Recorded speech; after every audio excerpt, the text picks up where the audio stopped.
Good morning. It seems to have been a very long time since I've done one of these back to basics videos, but I thought I would come in and do one this morning.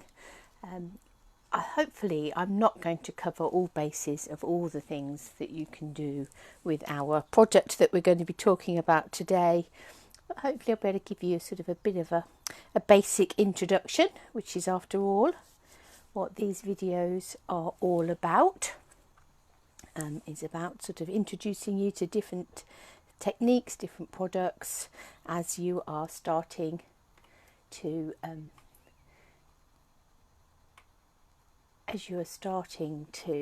explore this card making hobby of ours.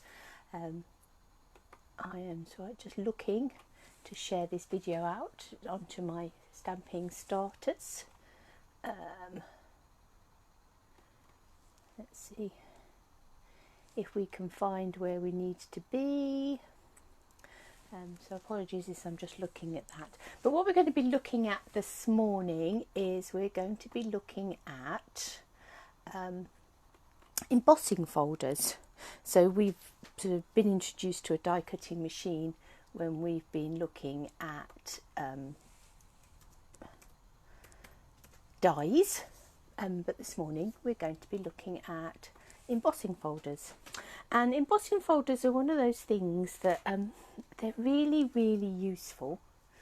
They sort of sit quietly in the background quite often, but they can really give an extra pop to any of your projects and things that you're making. Sometimes you just feel as if a project just needs a little bit of something else, and quite often that little bit of something else can be an embossing folder. And we have quite a stash of embossing folders. These are all the ones I've got that are current.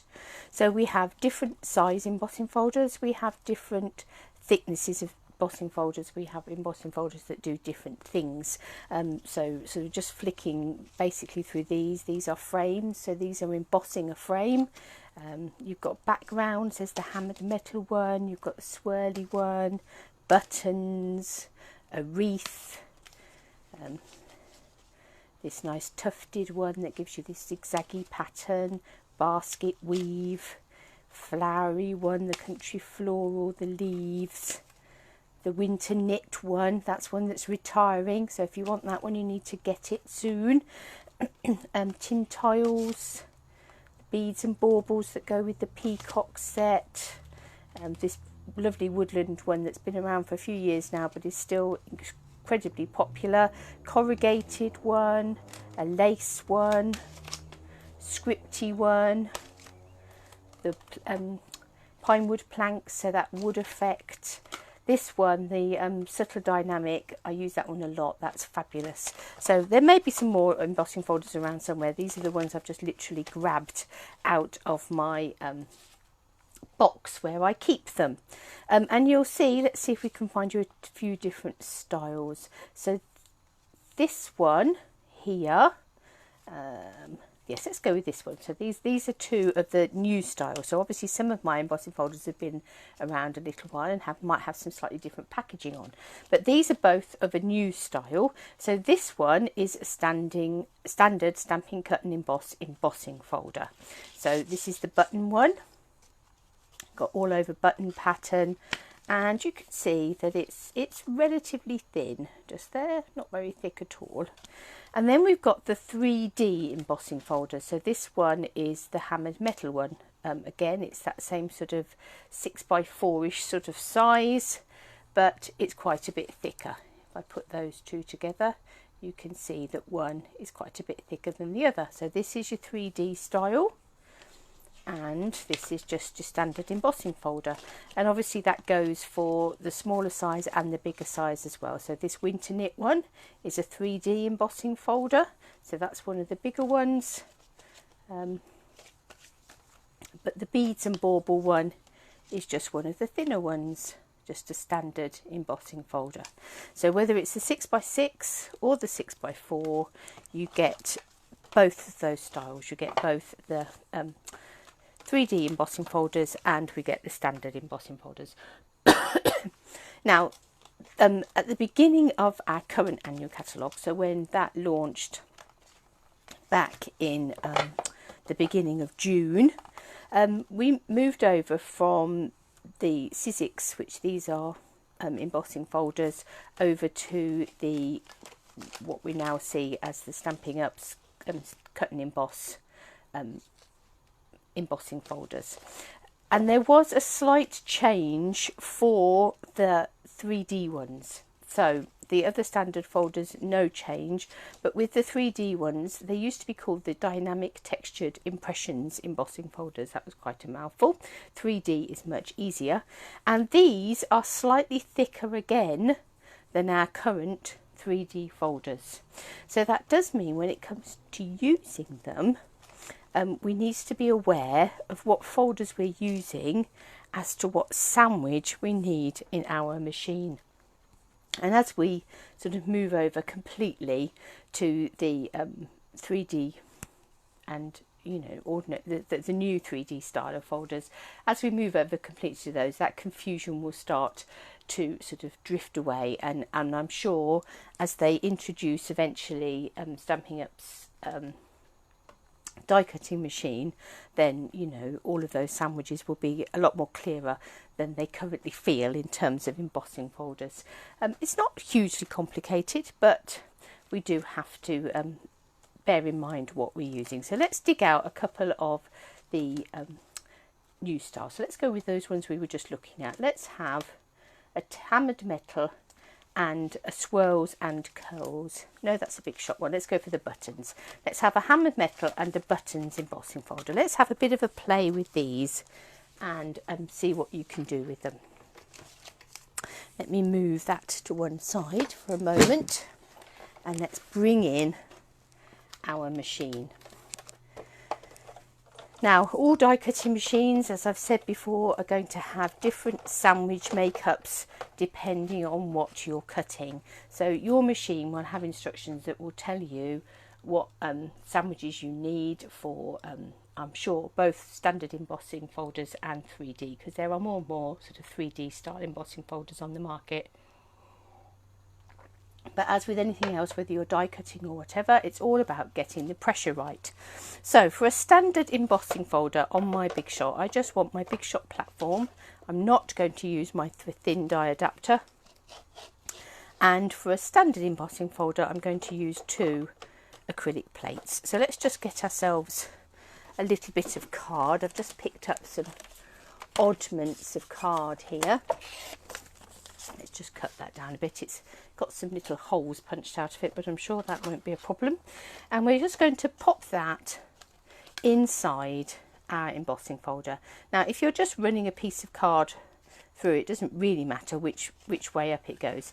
If I was running this through on a piece of patterned paper and I wanted my embossing to be on a particular side of my paper, it's always worth noting, and I think this probably is true of all embossing folders, more or less, regardless of what make they are, you often find that you've got a make stamped. So this is a Stampin' Up, it could be one of the other makes on the market. There'll be some sort of mark on it that identifies whose embossing folder it is. That mark always needs to be face up.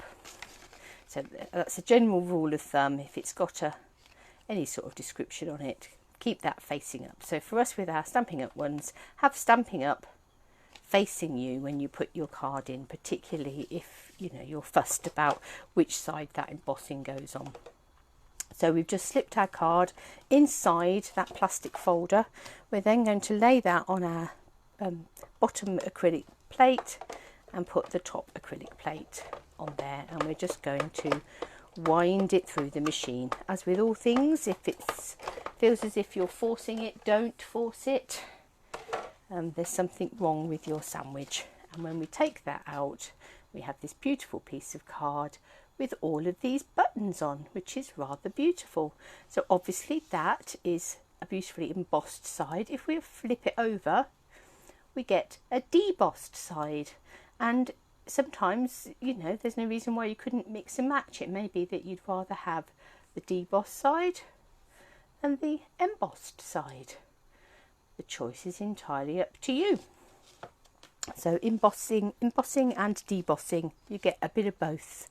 Okay, so let's have a look at one of the thicker embossing folders. So this is the hammered metal embossing folder that was in the autumn winter catalogue, and this one is carrying over.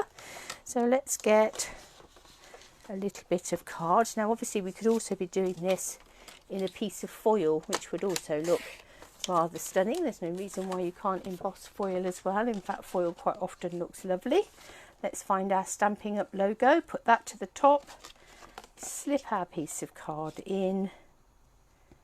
Now, because this is one of the thicker ones, we're going to take away our 2 plastic plates. We're just going to have our bottom platform, and I'm going to bring in my lovely blue plastic plate. So this is slightly thicker than this one, so it's just marginally thicker,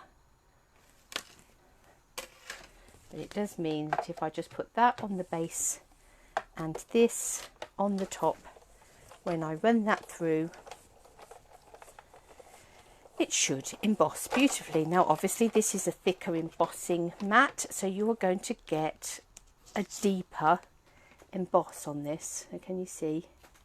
So compared to our buttons, that has a nice emboss on it, but this one is a much deeper embossed image. So that's what you get with the 3D ones. You get a much deeper embossed image, and if you turn it over, that's your debossed side. It looks like snake skin, doesn't it, on that side? So this one is your hammered metal. That one very definitely looks like snake skin on that side.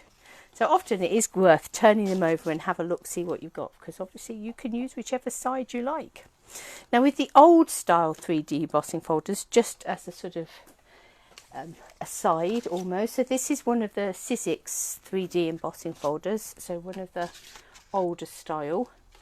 Now with this one, instead of using my blue plate, I would just use my platform and one standard acrylic plate. Because the folder is slightly thicker, you don't need that extra thick blue plate on the top. So that makes the right sandwich if you've just got your platform and your one acrylic plate. And obviously we've got holes in here, but you can see again you've got that deeper emboss. You've got nearly a whole wreath just there. So that's with the old style 3D. So if you've still got some, or if you have got some old style 3D embossing folders, or it's worth playing around, having a bit of a play with these different things. These are now available, the blue embossing plates. If you have got a big shot and you have got some old style embossing folders and you're having to mess around with shims and all those sorts of things to make it work, then these are worth a purchase, and they are available now through Stampin' Up. And get in touch and I can give you code numbers or put in an order for you if you are local. So that is the 2 different styles. You've got your 3D embossing folder, you've got your standard embossing folder. But what sort of things can you do with them? Let's have a little look. What shall we have? Let's try a different one. Let's try this country floral. Now this is one of the old style ones, but I'm going to pop a little bit of vellum in here. Now vellum in embossing folders always gives a nice lovely effect. So let's have that sort of rose just there. That's the nice thing, is if you've got smaller pieces you can line your paper cardstock up wherever you want it to go. So I'm going to put that on my base, put my acrylic plate on the top, and let's just wind through this vellum. Now what you get when you emboss vellum is this beautiful sort of white work. Can you see that? As if you'd taken an embossing tool and done some parchment on it. Really beautiful.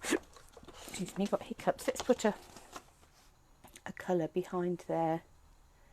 Just really lovely. So embossing vellum is a really lovely effect, and make fabulous sort of wedding cards and those sorts of things, because they're lovely background for those sorts of cards. So that's really lovely. So that's embossing on vellum. I'm just wondering if I've got to hand any. Well, I've got a little piece of foil here. So let's go to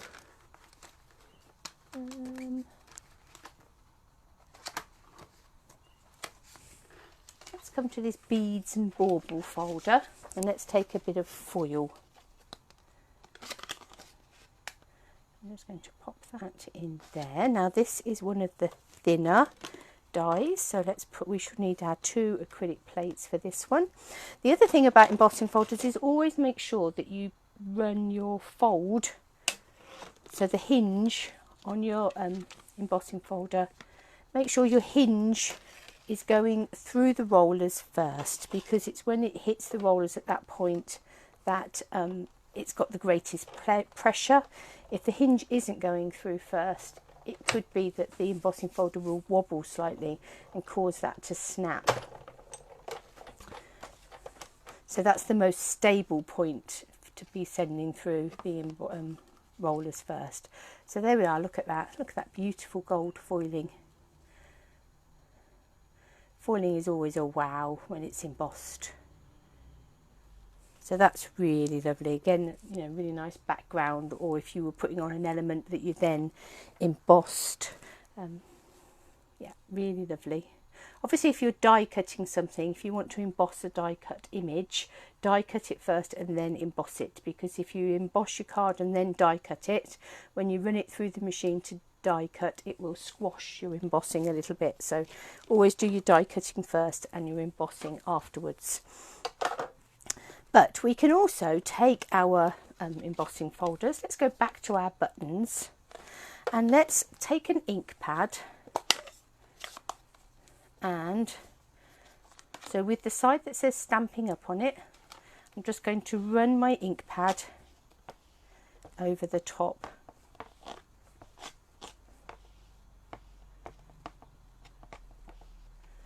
And actually what I'm also going to do is I'm going to move it over the other side, because then we'll get 2 very different looks on either side of our card, and you'll be able to see what that does. So we've got ink on this side and ink on that side. Let's take a piece of white card and pop it in the middle there, and then let's run that through our machine. Let's get messy. And when we open this up, so this is the side with the Stamping Up logo on, and you can see that what that has done is inked the background and allowed the buttons, the white bit, to pop out. But if we turn it over, you'll find that the background in the main has stayed white, and it's the buttons that have popped out. So 2 very different effects just by inking up your embossing folder. So do we want the colour on the background, or do we want the colour on the images that are on there? Both sides are fab. Both sides have got a good place in our crafting. What I would then do with this, and what I shall do with this in a little while, is I shall simply take this to the sink and run it under the tap, and all of that ink on that embossing folder will just run away. You can get similar effects. So I could have sprinkled on some pigment sprinkles, given them a spritz, ran that through the machine. All sorts of things you can do in order to play with your bits of card. If we take a different folder, we won't use that one because it's now covered in ink. Let's take our winter knits folder. So this is the one that is currently in the autumn winter catalogue, but is about to retire. So it's got a sticky mark on the front of there. But let's lay that piece of card in there, and I've picked out sort of one of the star-shaped knitted elements on that, and that is a 3D one. I knew as soon as I got anywhere near that it felt wrong, and I stopped. It was like, no, don't force it through. That is not the right sandwich. There we go. That is the right sandwich. So I'm going to put the lid on my ink. So this is a fairly subtle sort of a pattern, but you've got like this knitted effect, as if I'd got my knitting needles out and whipped up a bit of an argyle sweater there. So what I'm going to do with this one is I'm going to take a Versamark pad and I'm just going to rub that over the surface. Now I could have taken this Versamark pad and rubbed it over the surface of the embossing folder, just like I did with the coloured ink, but we've already done that. So let's do this. So obviously you could also emboss, and then either using a sponge or direct from your ink pad, you can add colour to the top of your embossed images just by rubbing your pad over the top. And depending on how lightly or heavily your ink pad goes over will depend how much ink it picks up. So this tends to give you quite a grungy sort of an effect rather than a precise effect. So let's just heat up that embossing powder. And it won't have caught everywhere. It is a little bit random.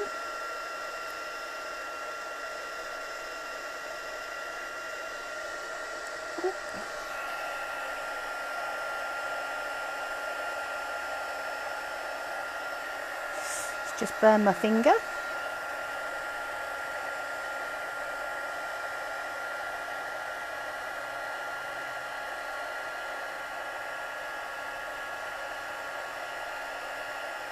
Let's just turn that embossing powder, melt all that embossing powder.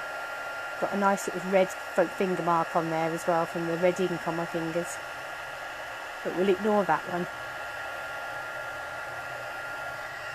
But there we have sort of silver embossed on the top there. As I say, and that does tend to be quite a random effect that you get with that.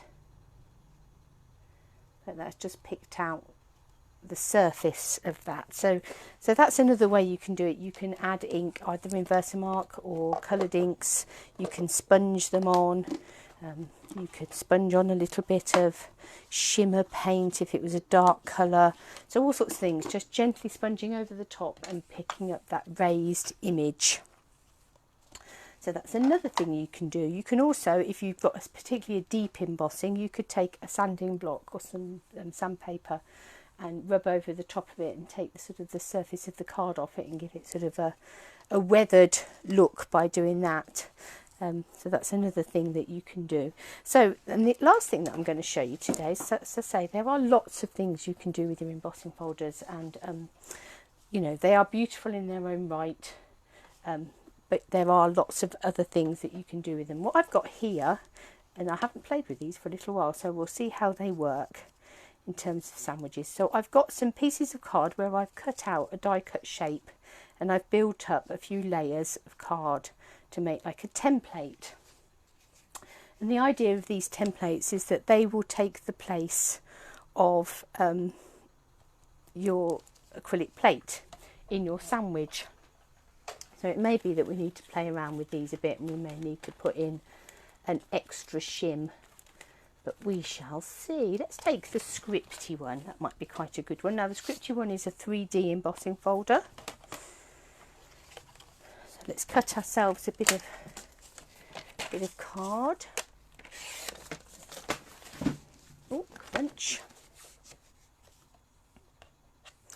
We're going to put our piece of card in our embossing folder. Which way round do we want our script going? That way? Yes. Let's have our script going that way. But we still want our hinge going through first, because that's the most stable part of the proceedings. And then let's take this template with a hole in the middle, and we'll have a look and see. We shall soon be able to feel if that is enough definitely needs something else on there. No,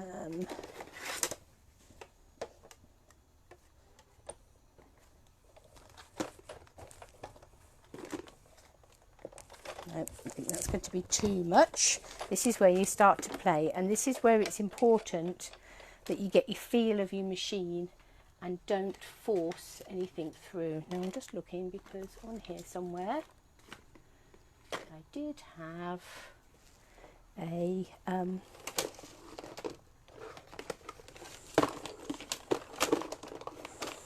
what is the word I'm looking for? A silicone mat, and I can't currently see it. Let's go and have a look in my bag and see if I can find, untangle my microphone. Let's see if we can find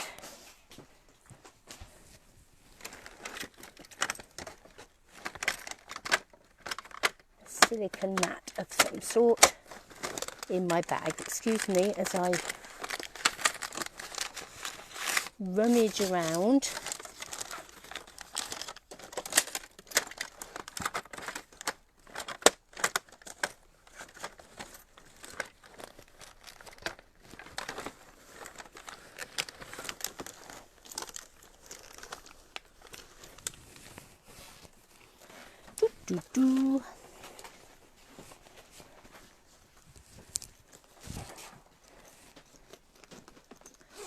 I didn't even look before I started because I just assumed that my silicone mat would be sitting upon the side there. So what am I going to dig about, going to find is, I have a, there we go, silicone mat in with my stamp apparatus.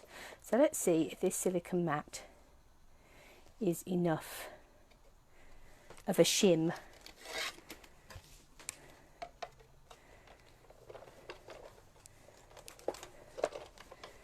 No, we don't want that plate on it, Helen. That was our problem in the first place. No, that's not enough of a shim. What about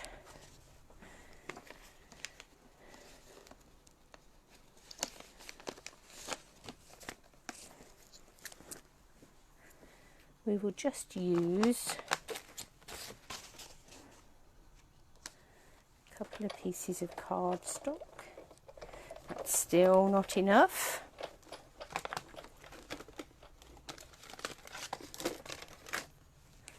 What about the thin die adapter? This literally is playing around until that feels as if it might be about right.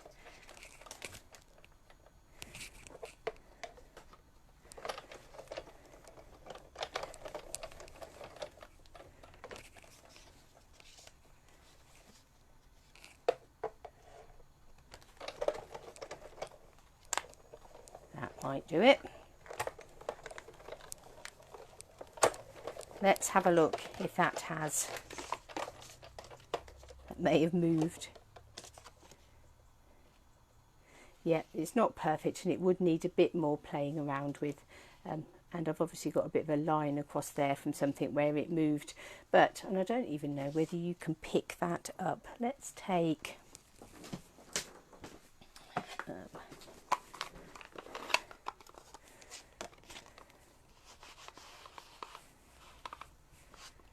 let's take some ink and just go over the top of there. And can you see where if we ignore those lines and things and where I've just blobbed it with ink, how you've got this bit in the middle. So your circle here, when you get your sandwich right, and obviously you can play around with that and get it working right. When you get your sandwich right, because it all works on pressure, because you've got a hole just there, it means that there isn't enough pressure at that point for the embossing folder to emboss the card, but there is enough pressure around it. So what you get is you get, when that goes beautifully, a nice area in the middle that is left blank, if you like, that isn't embossed, that you can then stamp a greeting in or those sorts of things. So it's worth playing with. As I say, these have been around for years. I've just grabbed them literally this morning. So it is a question of, I mean, I think you can get commercially produced templates like this that will leave you a hole, but you can have a play, just die cut them with your dies, whatever shape you want, build up layers of card until it's the right thickness, have a play with your layers and things, and work out what sandwich you need for it to work, and you can get a really nice effect where you've got your gap in the middle that you can then stamp into. So, embossing folders. I do just want to show you my favourite embossing folder. This embossing folder, the Subtles embossing folder, is one that I probably use as much as any other, yet it looks like nothing. In the catalogue, if you look at it in the catalogue, you'll think, well, what the heck is that? This Subtles embossing folder, I've used it with cardstock, I've used it over the top of stamped images, I've used it with DSP. In fact, let's get a piece of designer series paper. Let's have a look. Woven threads or something would be a good one. Or perennial essence. Let's go with that. I've used it with that before as well. So let's take a piece of this really pretty perennial essence paper.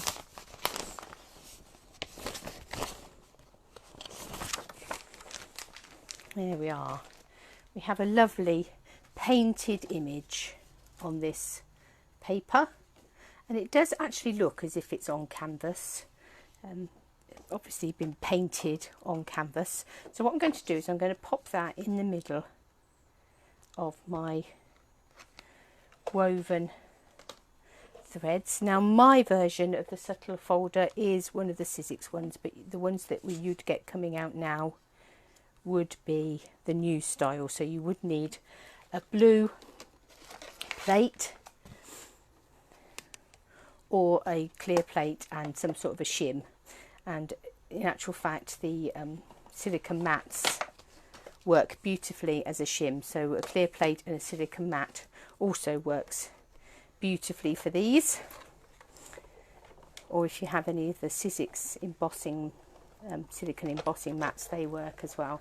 So I've just taken that piece of DSP and I've run it through this folder, and I'm not sure that you're going to pick this up. You might see on this side a bit better. Can you see the texture that there now is on that paper? So what it means is, for this DSP here, now not only does it now look like it's been painted on canvas, it actually feels like it's been painted on canvas. So this Subtles embossing folder, you can take a blank piece of card and it doesn't change it very much, but it does just give it a bit of something. It gives it a little bit of texture. It makes it look like linen cardstock.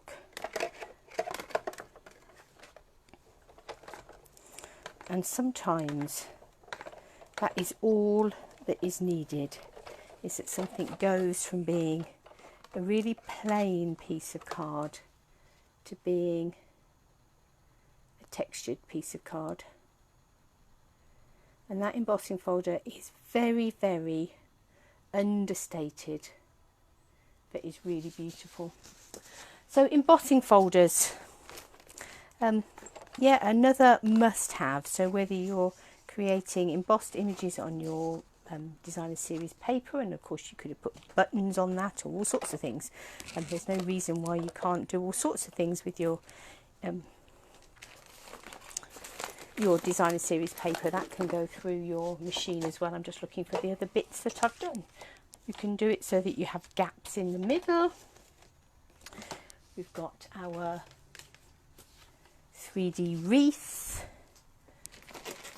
We've got, that's right, I've now piled things up on top of all the little samples that I've made. So we had our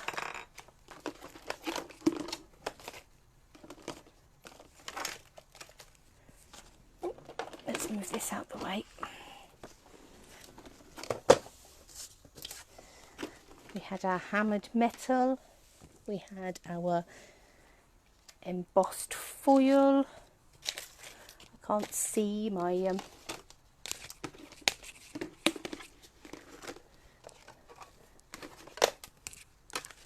we had our pieces that were inked. Seem to have lost my buttons and my, oh no, there's my buttons.